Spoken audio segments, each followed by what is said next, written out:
په چمن کې خوراکي او غیر خوراکي توکي ګران شوي دي. د دغه ښار شمېر اوسېدونکي دغه وضعیت بېساری بولي. دوی وایي د توکو د بیې په چټکۍ لوړېدو یې ژوند سخت کړی او د ګڼو اقتصادي ستونزو سره لاس وګرېوان دي. په دا معاشره کې اوس ګرانۍ بیخي زیاتې شوي دي. د دې وجې چې زیات شوي دي چې اوس موږ په دا دکان کې ناست موږ شیان ګران نه ورکړو.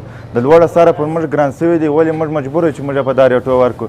د دې سره د عوام ډېر تنګ دي، ډېر ضعیفه دي. په دې وروستیو کې د سختو اورښتونو له امله د لویو لارو تړل کېدل هم د توکو پر بیې ژور اغېز کړی. بارانونه وسلو په سره سیلا کې بارانونه وسلو، ګرد رودو ویوړ، ګرد سیلابو ویوړلو. بیا هم اول کال د کاختۍ ولو خلکو خاص کرلې نه دي. په چمن کې د مخکنیو دریو میاشتو په نسبت د خوراکي او غیر خوراکي توکو بیې 2-3 چنده لوړې شوي دي. د جنوبي پښتونخوا چمن ښارګوټو کې خوراکي او غیر خوراکي توکو بیې په بېساري ډول لوړې شوي دي.